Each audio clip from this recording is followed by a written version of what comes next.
Well, my sweet, sweet Sophie, I have an amazing guest that I actually know from Las Vegas. And this is going to be a really interesting story. And I'm excited to hear everything that he has to say about this.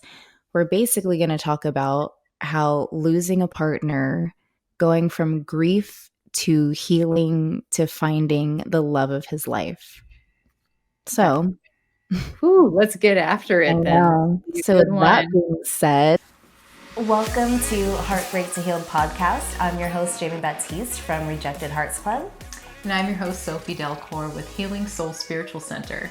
And we do the heartbreaks so you can heal.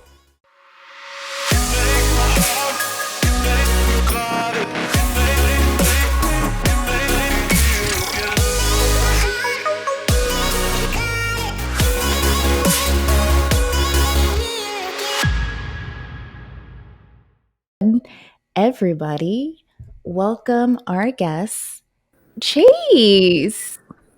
Yay! Thank you so much for joining us. It's so good to see your face. We haven't seen each other in a hot minute, but I'm glad that you agreed to come on our show today to share your stories and your healing journey. I'm excited to be here. When was your last breakup? It was 2015. Wow, my goodness. Holy smokes. With that being said, do you want to kind of give us the synopsis of how you guys started that relationship to how it ended and where you're at now? Yeah, absolutely. So the relationship started, I was living in my hometown of Cedar City, Utah, and finishing up college and just getting ready to get the heck out of town.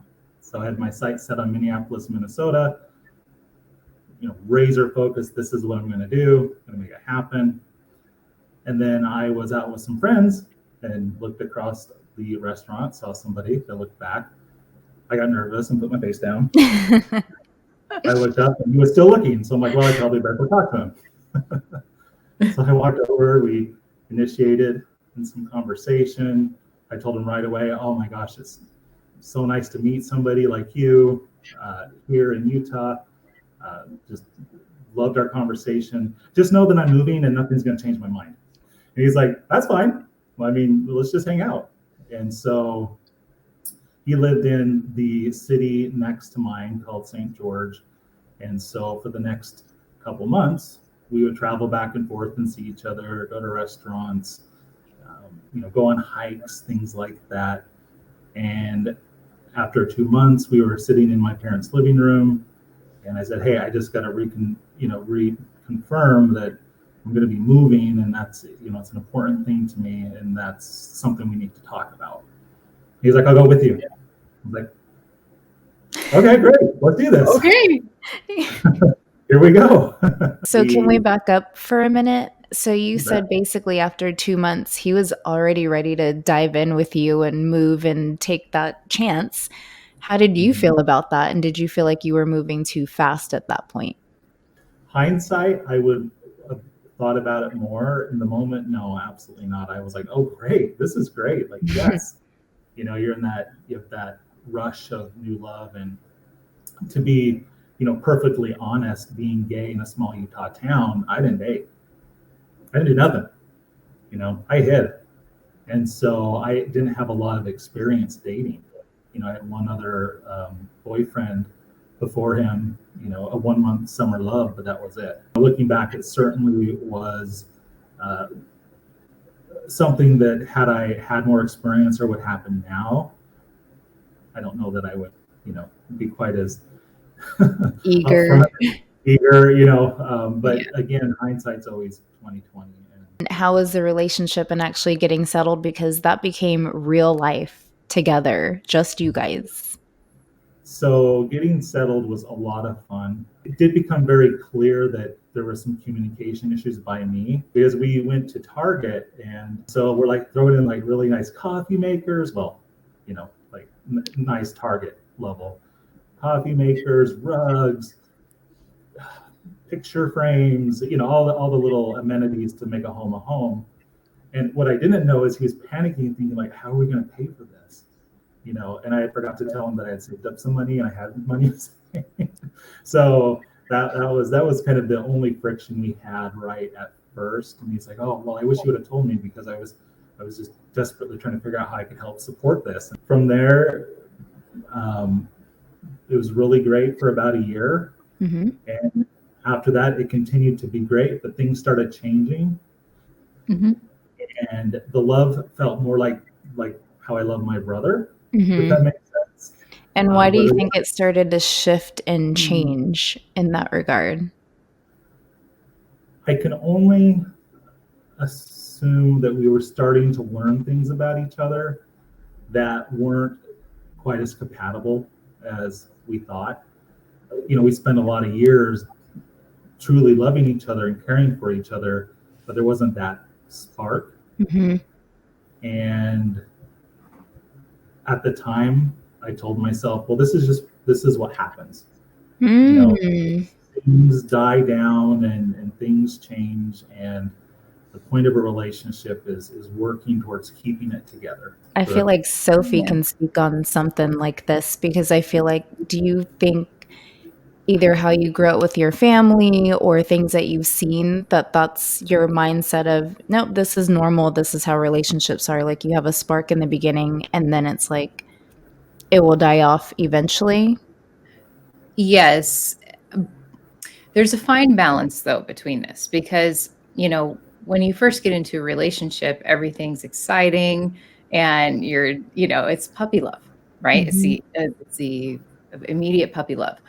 And then as things settle, and it does take time, and that's why about a year sounds almost about right to kind of get out all the nooks and crannies of what that dynamic is and who somebody else is.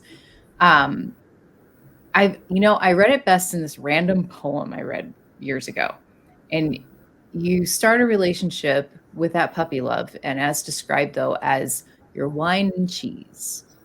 And then as the years go, you become the bread and butter.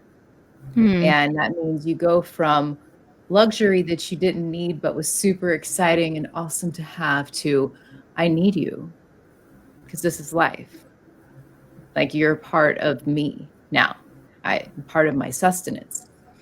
But the trouble can come into play as if you lose the attraction during the process. So if you lose the attraction because of this or that, well, then, yeah, it totally becomes, something that is like a sibling. It is like a friend. And that's something you have to pay attention to. Yeah, is it if you really love somebody, is it worth giving it some more time and just seeing if you're going through a bad moment? Because we all do. Right. Sure. Yeah, but if it doesn't come back at all and you're not enjoying any really intimacy, then Mhm. you have totally moved to friend zone for sure, So for Chase, is sure. that what you think kind of happened with you guys around that point? I do think that that's what happened. What you just mentioned resonates with me. Mhm. Yeah, the best way I could put it is I just loved him deeply, right? Like I love Mhm. my brother and I love my sister and I care for them, Mhm. and I wanted to protect him. I wanted to make sure he was happy, but that spark or that attraction was gone. And though he didn't admit it, I think he lost that with me. Um, and so I think that's kind of where it ended. And trying to reignite that never really worked. That's the moment when it changed, and it stayed that way for years. Wow. The other thing too that probably prolonged it is that we were off way in the Midwest, way away from family, depending on each other to survive. Yep. We think of Yep. like, well, I'm my mom's house, I'm out. We had to work it out. We had to be Yep. together. We had to survive together. So I think that's something that led to not coming to a conclusion sooner. So do You know, you think you felt trapped where you couldn't get out because you had responsibility for him? Potentially, I don't think I ever sat down and thought, "Oh, I'm trapped." Mhm. But I think if someone was to dig in deeper, they probably would diagnose, "Yeah, you probably felt trapped." Sounds like it was comfort. Yeah. Well, yeah, I think that's really insightful. It was a comfort-seeking behavior, I suppose. Yeah. So, how did you guys come to the final destination of this is it? I would say the last year was pretty turbulent. Just a lot of misunderstanding. I actually read through some of my old texts, a couple of years ago, and some of our exchanges. I'm like, wow, why wasn't it clear that things had just taken a turn? Finally, one day, we were sitting in the living room. He looked at me and said, Chase, you don't want to be in this relationship anymore, so you need to tell me right now it's over. And I said, it's over. He's like, good, I'm proud of you. And then we sat quiet for like a half hour. Yeah, and I'm like, ooh, I don't want to be uncomfortable. And he's like, well, you're going to have to be. Yep. A weight started lifting off my shoulders, and I couldn't explain it. I still can't explain how we arrived there, why he wanted to push it. But I'm glad he did, because I don't think I would have. And I think that's why he pushed you to actually say it, because he already knew that you were checked out, and he probably was as well. But he knew, again, comfort zone, and Chase just needs to step up and tell me, do you want to be in this or not? And he took you out of your comfort zone. And I assume hopefully the person you are now, it's like now you've learned how to communicate, where it's like if you're feeling a certain kind of way, you can be expressive and know that it's okay if you don't want to be in something, no matter what it is. I will say I've gotten better, but I definitely have a pleasing personality, which is something I think you probably noticed when we worked together, and something that I deal with a lot. That said, I have found myself in situations where I will say something and my heart will be beating really fast. I'm like, this isn't working for me, and here's why. And I do think he propelled that for me, and that's something I'm really grateful for. So what do you think about that, Sophie? When people kind of hold their feelings to basically appease others? I'm very much like that, so I understand. And it can definitely lead you down a path a lot longer than it should, especially when that path is not right for you.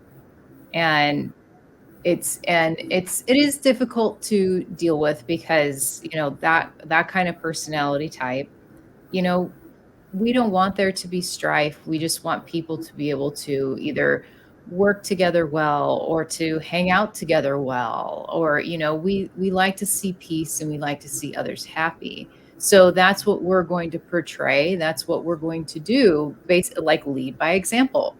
But for those of us that are like that, learning to speak up is also very wise. And it definitely sounds like, this relationship that you had to go through was part of that process for you to learn.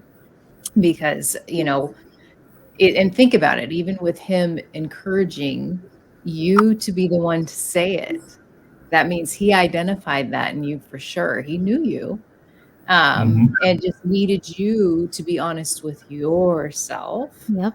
And look, and then immediately you were saying that weight was lifted off of your shoulders. And so how important is that?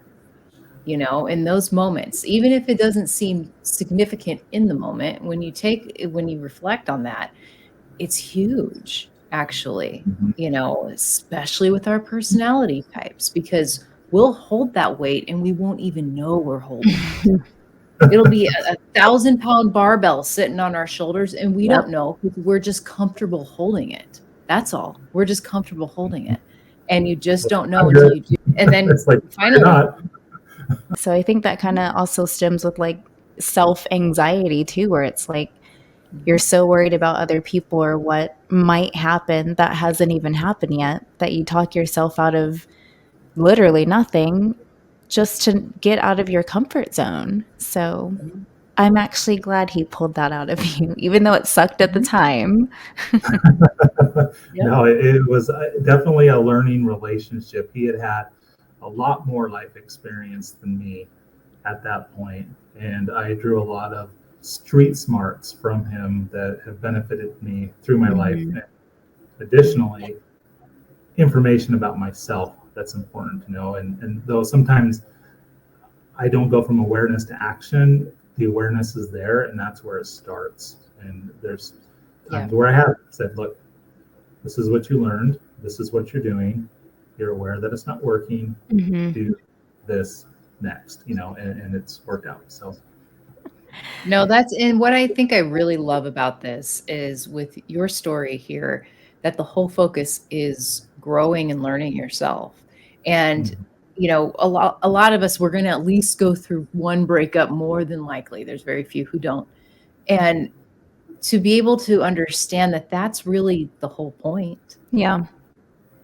It really is you experience life with somebody else, you come together, you're supposed to be together for X amount of time for whatever the reason, and then you move forward after growing, and that also includes you learning about yourself, because there really isn't any other choice, when it comes down to it. So I love that.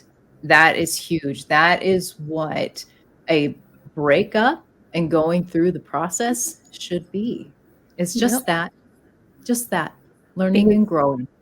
you don't want to take your own traits from a past relationship into your new relationship. So nobody grows and nobody benefits from that. So if you didn't learn that little tiny thing from him, then that's going to keep carrying on no matter what, even if it's friends or a job or your family or something like that. So that's very positive. Then you basically bucked up and said, nope, this isn't, we're good.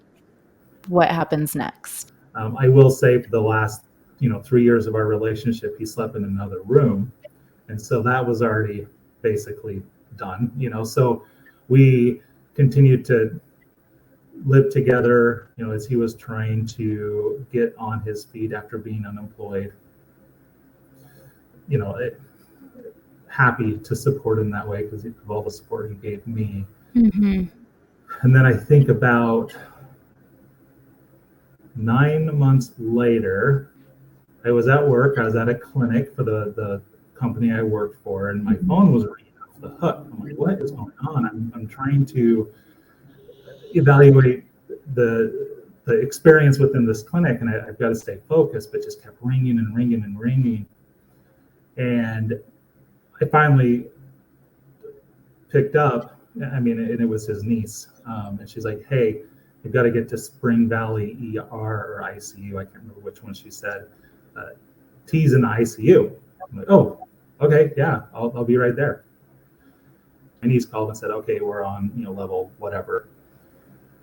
And so I got up there to that level, got the elevator, and she was there, and I just said, honey, what's going on? She's like, it's hard to explain, but here, come with me. And so we walked down the longest hall known to humankind, and the last door went in, and there he was on the bed, unconscious, intubated, tubes everywhere. And I just turned around to my niece. I'm like, is he talking? Have you talked to him? She's like, no, this is how he's been. And so I had a moment where I had to walk down that really long hallway again, sit and think, what happened? I was talking to him this morning. What could this honestly be? And so come to find out, he had a cardiopulmonary situation. I think it was cardiopulmonary arrest while he was driving back to work from lunch. And I believe he actually was able to call 911 and went to the hospital, and 3 days later passed away. And so it was tough. A lot of people didn't know that we had separated and had a really hard time trying to decide whether or not that meant anything at that moment and whether I needed to tell people. They're like, oh my God, you just lost the love of your life. And I'm like, I really do love him. But I'm like, do I tell him we were separated? And it was hard. I remember it being a hard moment. And then I had thoughts of, did I break his heart? because after we had separated, I didn't sense that his shoulders had lost any of the weight. And as I thought back through the last couple of years, he would say things like, this is my last life. I've lived a lot of lives.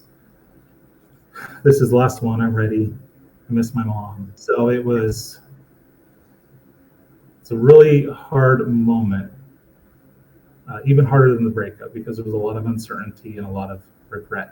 Yeah, for sure.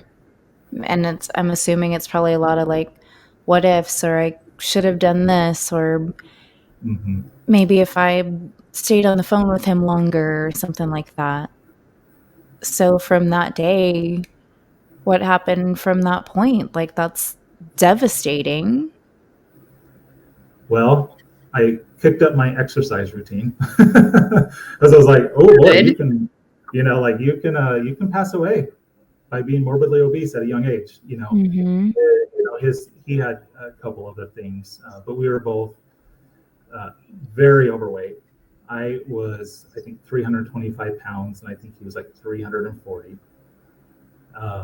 So I'm like, well, here's the thing: I can eat myself to death, or I can exercise. Mm-hmm.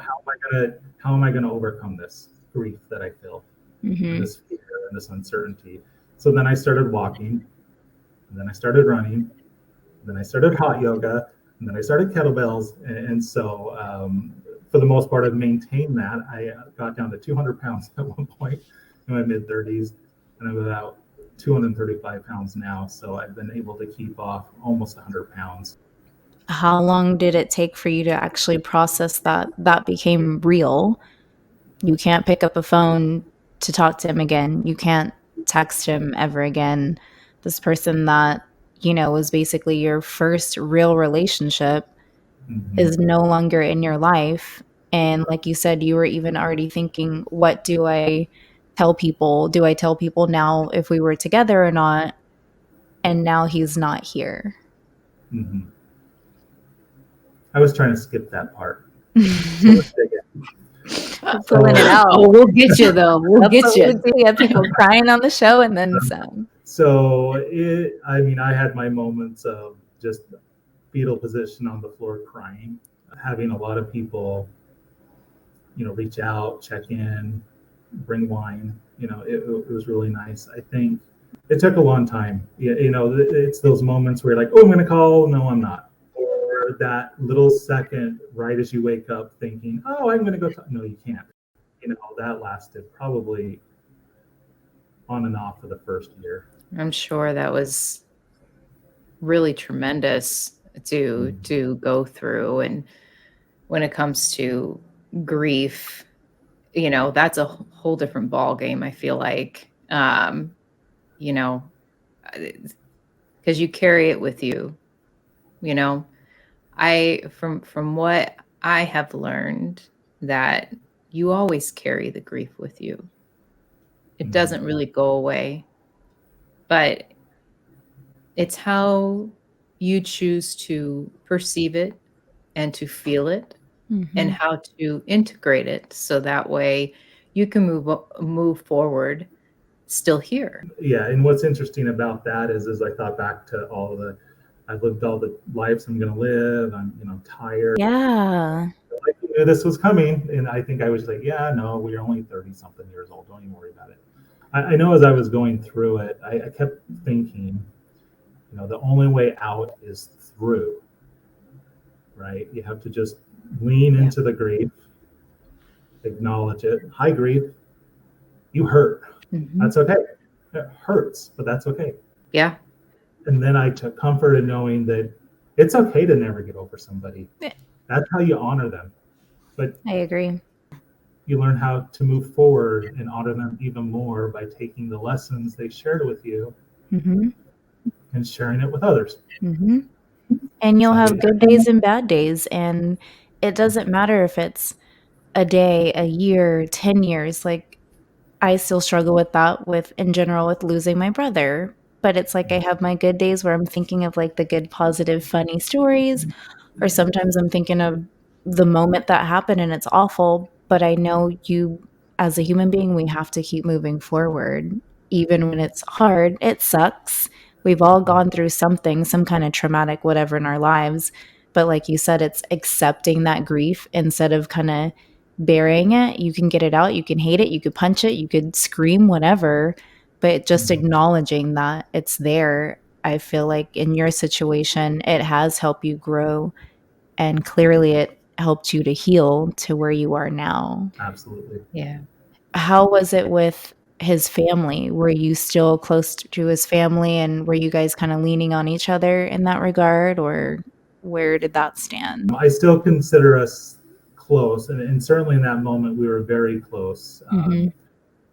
His niece who had called me, who was at the ICU with him, actually lived with us after she had just had a baby, and needed to get away from some things, and so she came and lived with us for a year or so. And I just remember walking downstairs and seeing toys everywhere, and went like, "This is why I don't want kids." Anyways, but I loved every moment with them, and so we're really close. And you know, it reminds me I need to have them come over and swim in the pool and meet our dogs. I feel like during those times, it could either be like the best of times or the worst of times if there's drama within the family. So that's very peaceful. It's very peaceful, you know.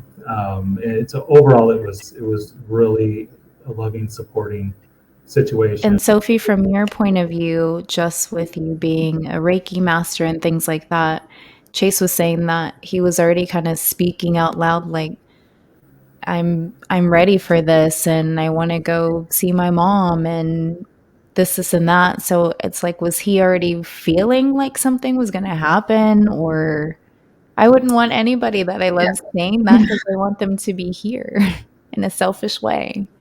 Yes, you know, without having the honor of meeting him and being able to talk this subject with him, whether or not he was just tired from a human perspective or he had a spiritual intuition, we won't know.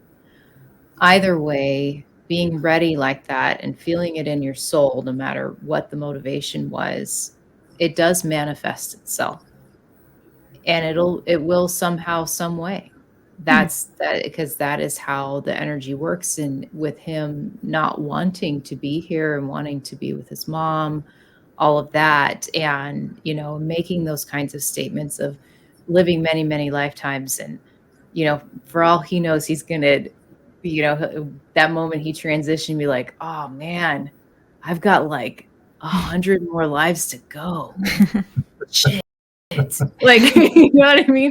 That sort of a thing. Because we, you know, from this perspective, not everybody carries this view, and that's totally okay. You have to remember, as much as losing somebody here on this earth in this 3D material physical world, that this isn't the only thing.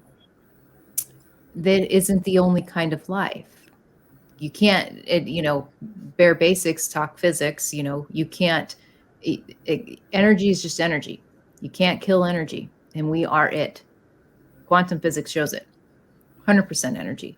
You can't kill us off. So the only thing we can do is actually just change. And that's why I've adopted that. You'd hear that in my world about transitioning. I'm gonna pull a really weird moment all of a sudden. It's very clear right now. I can feel him. He's available. Which means that he probably is also with his mom. There's a lot of love. He's happy for you. That's what I'm feeling. He's so happy for you. That's beautiful. And he loves you tremendously. That never died. Even though the romantic relationship may have, that doesn't matter. And he's proud of you. I can feel that. He's like a big personality. He's Yeah. very spiritual, very spiritual. In fact, he several times in our relationships had moments just like you, where when someone passed away, he would share things with friends, and they're like, "Oh my goodness, yeah, that's what she would tell me," and you know, and I was like, "Wow, you know, like that's awesome." So yeah, very spiritual person, and I'm not surprised that he's like, hey. Know that he is very, very proud of you, very grateful for what you gave him. You were meant to carry him through the end, no matter what the semantics were. Mhm. You did it. You did it, just so you know. Thank you for So, sharing that. yeah.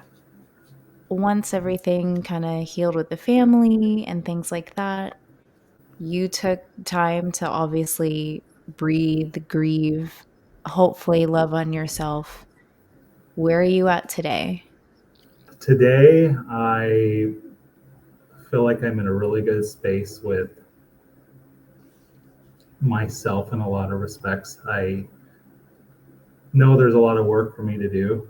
Mhm. What's nice is that I've got a partner, husband, lover, whatever you want to call it, who just always has my back, challenges my thoughts sometimes when I'm trying to like be down on myself. I guess maybe I'm fishing for sympathy. He Mm. just kind of looks at me like, I'm not even sure what you're trying to do right now. Like, I don't know if it's intentional or he's just like, I just don't know this behavior. Like where I grew up, nobody did this. But he can feel when I have true pain, and it's just like, it's like he's right by my side. I'm like, oh hi, yeah. It's so I try to be really careful about the energy I put off, and though I really can't mask anything with him. I It feel like just that's a great balance then, and it sounds like that's something you needed, and it still sounds like he's somebody that can call you on your shit, where it's like he knows you're trying to ask for sympathy, and he's like, "Look, babe, no, like, just get it together." that's essentially it, and I just adore him. Hmm. Well, I was blessed to actually go to the wedding. So it was really good to see the love and the family and everything like that when they got married. It was so sweet. Thank So, you. since you've met the love of your life, and obviously it's a great balance for both of you guys, what advice would you give somebody that has had grief with a significant other and how to basically say, like, life does get better, you can heal, and you can find love again? I think it's about a conscious choice on how you're going to move forward. And the consciousness is that this hurts, it's going to be awful, it's going to be scary. And I do want to go forward. So, how do I acknowledge and honor that and move forward? And it's not about waiting to feel motivated, it's about acting. I do have one more message from him. And he's really trying to get out that he would love to say thank you to your husband. There's a lot of gratitude there.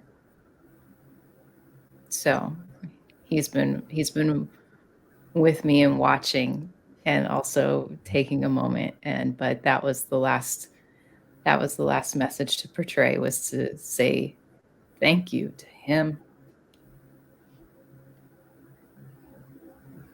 Thank you for sharing that. Can I share one more story? Of A course. lesson learned. All right. Yeah. So this is back when my late partner and I lived in Minneapolis, actually a town called Richfield at that point, just below the city of Minneapolis. We lived in a one-bedroom apartment, and I got this wild idea. I'm like, we have too many dishes, forks, spoons. Like, oh my gosh, we're washing them all the time. This is awful. We got too much stuff. I want to live zen. I want to be happy. There's just too much stuff. And so I'm like, well, let's do this. I'm going to put half of it away into a bag, boxes, and put it in the closet. And if we don't miss it, then we can go donate it. Right? Love Like it. that's a very sound. Very much so. Practical. Perfect. But I missed one step. So here's me coming home. I walk in. My partner's like, what's going on? I'm like, what are you talking about? Are you leaving me? Half of everything's packed up. I'm like, oh, I probably should have communicated the plan to you Jeez. before I did it. Oh my gosh, that is great. And you know, we started this whole conversation with Target and not communicating. Communication really is key. Communication Yeah. in any relationship is legit key, no matter what you have to Yeah. say. Well, again, we appreciate you sharing your heartfelt stories. Very amazing. I'm very happy and excited for where you are now, where you've come, not even just in your love life, but from a personal healing journey perspective and physically. Like, that's amazing and a great accomplishment, and you are thriving. So keep thriving because that's amazing. Thank you. And thank Yes. you, Sophie, for the very sweet messages today. That's very sweet. Oh, thank him. He didn't have to come, but he did. So that's the truth. And he was still here giggling with us at the end of that funny story.